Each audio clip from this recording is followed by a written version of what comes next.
Hello guys, welcome to DSM facts. ఈ రోజు మనం ఒక సీరియస్ టాపిక్ మాట్లాడుకుందాం. ఒకప్పుడు మన దేశంలో ఒక సామెత ఉండేదంట, బెంగాల్ ఈ రోజు ఏదైతే ఆలోచిస్తుందో ఇండియా కూడా రేపు అదే ఆలోచిస్తుంది అని. అంటే మన బెంగాల్ అప్పట్లోనే అంత అడ్వాన్స్ గా ఉంది అన్నమాట. బ్రిటిష్ వాళ్ళ టైంలో కూడా ఇండియా మొత్తానికి క్యాపిటల్ గా కలకత్తానే ఉండేదంట. అంటే అక్కడ ఉండే తెలివితేటలు, అక్కడ ఉండే చదువు, అక్కడ ఫ్యాక్టరీలు ఇండియాలో మరెక్కడ ఉండేవి కాదు. కానీ ఈ రోజు మనం సీన్ కట్ చేస్తే ఇదే బెంగాల్ వార్తల్లో ఉంది. అసలు ఎందుకుంది? స్కామ్ల వలన, లేకపోతే ఎలక్షన్ల వలన, లేకపోతే ఎలక్షన్ టైంలో జరిగే గొడవల వలన? ఇవేమీ కాకుండా ఉద్యోగాలు లేకపోయేసరికి యువత వేరే రాష్ట్రాలకు వలస వెళ్లిపోవడం వలన. ఒకప్పుడు ఏషియాలోనే రిచెస్ట్ సిటీగా ఉన్న కలకత్తా ఇప్పుడు ఎందుకు ఇలా వెనకబడిపోయింది? 34 ఏళ్ల కమ్యూనిస్ట్ పాలన బెంగాల్ ని ఏం చేసింది? ఆ తర్వాత వచ్చిన మమతా బెనర్జీ గారి పాలనలో ఏం జరిగింది? బెంగాల్ మారిందా, ఇంకా దారుణంగా దిగజారిపోయిందా? అసలు బెంగాల్ నాశనం అవడానికి ప్రధాన కారణాలు ఏంటి? ఈ రోజు ఈ వీడియోలో మనం మొత్తం తెలుసుకుందాం. ఎవరిని సపోర్ట్ చేయట్లేదు, ఎవరిని బ్లేమ్ చేయట్లేదు, మనం జస్ట్ ఫ్యాక్ట్స్ తెలుసుకుందాం. మనం ముందు గోల్డెన్ బెంగాల్ గురించి మాట్లాడుకుందాం. మనం కానీ ఒక్కసారి స్వాతంత్రం రాకముందు రోజుల్లోకి వెళ్తే కనుక బెంగాల్ అనేది ఒక పవర్ హౌస్ లాగా ఉండేది. బ్రిటిష్ వాళ్ళు ఇండియాలో అడుగు పెట్టాక వాళ్ళ వ్యాపారం మొత్తం కలకత్తా నుంచి నడిపించే వాళ్ళు. ఎందుకంటే అక్కడ పరిశ్రమలు అంటే ఇండస్ట్రీస్ చాలా ఉండేవి. అప్పట్లో జూట్, గోనె సంచులు తయారు చేసే మిల్లులు, టెక్స్టైల్ మిల్లులు కలకత్తా నిండా ఉండేవి. ఇంకా తెలివితేటలు, రవీంద్రనాథ్ ఠాగూర్, సుభాష్ చంద్రబోస్, సత్యజిత్ రే ఇలాంటి లెజెండ్స్ అందరూ అక్కడే పుట్టారు. ఇంకా రాజధాని 1911 వరకు కూడా ఇండియాకు రాజధానిగా కలకత్తానే ఉండేది, ఢిల్లీ కాదు. దీన్ని బట్టి అర్థం చేసుకోవచ్చు అక్కడ డెవలప్మెంట్ అనేది ఏ రేంజ్ లో ఉంది అనేది. కానీ బెంగాల్ కష్టాలు మాత్రం 1947 లో మన దేశ విభజనతో మొదలయ్యాయి. దేశం విడిపోయిన తర్వాత బెంగాల్ అనేది 2 ముక్కలు అయిపోయింది. ఈస్ట్ భాగం ఇది ఈస్ట్ పాకిస్తాన్ అన్నారు, అంటే ఇప్పుడు బంగ్లాదేశ్ అయింది. ఇంకా వెస్టర్న్ పార్ట్ అంటే వెస్ట్ బెంగాల్. ఇప్పుడు ఈ పార్టిషన్ వల్ల ఏం జరిగిందంటే రా మెటీరియల్ ని పండించే పొలాలన్నీ బంగ్లాదేశ్ కి వెళ్ళిపోయాయి, అండ్ దాన్ని మ్యానుఫ్యాక్చర్ చేసే ఇండస్ట్రీస్ అన్ని మన దగ్గర ఉండిపోయాయి. ఇక్కడ నుంచే ఆర్థిక సమస్యలన్నీ మొదలైపోయాయి. దీనికి తోడు లక్షల మంది శరణార్థులు అంటే రెఫ్యూజీస్ బంగ్లాదేశ్ నుంచి కట్టుబట్టలతో బెంగాల్ కు వచ్చారు. వాళ్ళని ఆదుకోవడం ప్రభుత్వానికి ఒక పెద్ద సవాల్లా మారిపోయింది. ఇప్పుడు వచ్చేసి కమ్యూనిస్ట్ పాలన 1977 నుంచి 2011 వరకు ఇక్కడే అసలు కథ మొదలైంది. కాంగ్రెస్ తర్వాత బెంగాల్లో లెఫ్ట్ ఫ్రంట్ అంటే కమ్యూనిస్ట్ పార్టీ అధికారంలోకి వచ్చింది. వీళ్ళు దాదాపుగా 34 ఏళ్లు పరిపాలించారు. ఇది ఒక రికార్డ్. జ్యోతి బసు గారు ముఖ్యమంత్రిగా ఉన్నారు. మరి 34 ఏళ్లు ఒకే ప్రభుత్వం ఉన్నా కూడా ఆ రాష్ట్రం అమెరికాలో జపాన్ లాగా మారిపోవాలి కదా, మరి ఎందుకు మారలేదు? సీన్ మొత్తం ఎందుకు రివర్స్ అయింది? ఎందుకంటే వీళ్ళు కొన్ని మంచి పనులు చేశారు, కొన్ని చెడ్డ పనులు చేశారు. వీళ్ళు చేసిన మంచి పని ఏంటంటే ల్యాండ్ రిఫార్మ్స్. మొదట్లో కమ్యూనిస్టులు చేసిన మంచి పని ఏంటంటే భూమి లేని పేద రైతులకు భూములను పంచారు. దీనివల్ల పేదవాళ్ళు ఎంతో సంతోషించారు. అందుకే వాళ్ళ ఒక ఓట్ బ్యాంక్ అనేది ఇక్కడ ఫిక్స్ అయిపోయింది. ఇప్పుడు వాళ్ళ టైంలో కొన్ని మిస్టేక్స్ జరిగాయి. అవేంటంటే యూనియన్ గొడవలు. కానీ ఇండస్ట్రియల్ దగ్గరకు వచ్చేసరికి మొత్తం తేడా కొట్టేసింది వీళ్ళ పాలసీస్ అనేవి. పెట్టుబడిదారులు దొంగలు, కార్మికుల రాజులు అనే నినాదంతో ప్రతి ఫ్యాక్టరీలో యూనియన్లు పెట్టారు. చిన్న చిన్న విషయాలకు కూడా స్ట్రైక్ చేసేవాళ్ళు. గెరావ్ అనే పదం ఇక్కడే పుట్టింది. అంటే మేనేజర్ ని ఆఫీస్ లో బంధించి డిమాండ్ ఒప్పుకునేదాకా బయటకు రానిచ్చేవారు కాదు. ఇంకా కంపెనీలన్నీ పరారీ అయ్యాయి. ఈ గొడవలు తట్టుకోలేక టాటా బిర్లా లాంటి పెద్ద పెద్ద కంపెనీలు కూడా బెంగాల్ ని వదిలేసి ముంబై, గుజరాత్, ఢిల్లీకి వెళ్ళిపోయాయి. మనం బెంగాల్లో బిజినెస్ చేయలేంరా బాబు అని వాళ్ళు పారిపోయారు. అక్కడతో బెంగాల్లో ఉద్యోగాలు అనేది పోవడం మొదలైంది. ఇంకా వీళ్ళు చేసిన అతిపెద్ద మిస్టేక్ ఏంటంటే ఇంగ్లీష్ వద్దు. బెంగాల్లోని గవర్నమెంట్ స్కూల్స్ అన్నింటిలో కూడా చిన్న చిన్న క్లాసెస్ లో ఇంగ్లీష్ మీడియం అనేది తీసేశారు. దీనివల్ల ఒక జనరేషన్ మొత్తం కూడా ప్రపంచంతో పోటీ పడలేక వెనకబడిపోయింది. ఇలా చేయడం వల్ల 30 ఏళ్లలో బెంగాల్ అనేది బంద్కు చాలా ఫేమస్ అయిపోయింది. కొత్త కంపెనీలు రావడం మానేశాయి.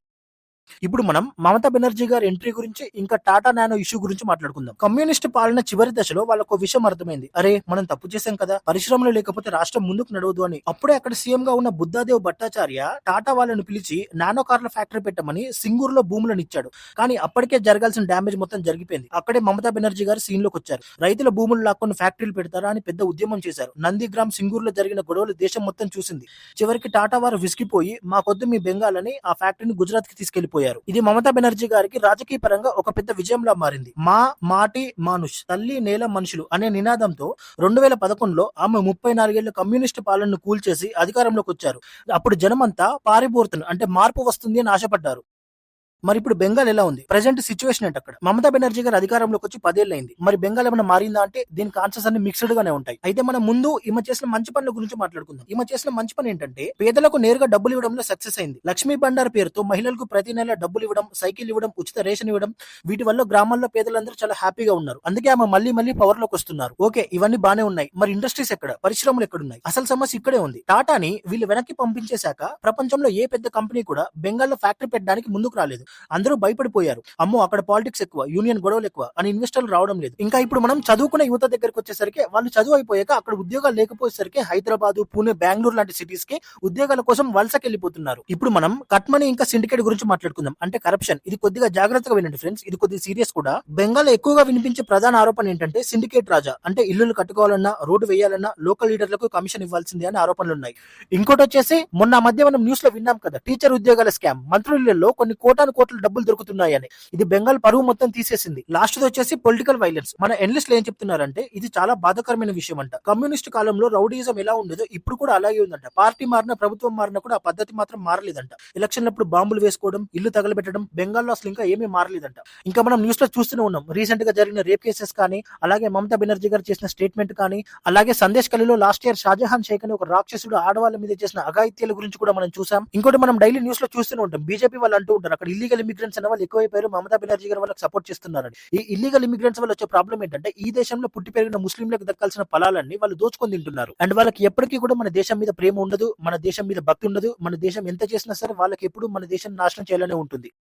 సో ఫ్రెండ్స్, ఫైనల్ గా ఒక్క మాటలో చెప్పాలంటే బెంగాల్ ని నాశనం చేసింది ఒక్కరు కాదు. దీనికి 3 కారణాలు ఉన్నాయి. ఫస్ట్ వచ్చేసి పార్టీషన్ అంటే విభజన. ఇది బెంగాల్ నడుం విరిచింది. ఇంకా రెండోది వచ్చేసి కమ్యూనిస్టులు. వీళ్ళు అక్కడున్న ఇండస్ట్రీస్ అన్నిటిని కూడా తరిమి కొట్టారు. ఇంకా లాస్ట్ గా వచ్చేసి మన మమతా గారి గవర్నమెంట్.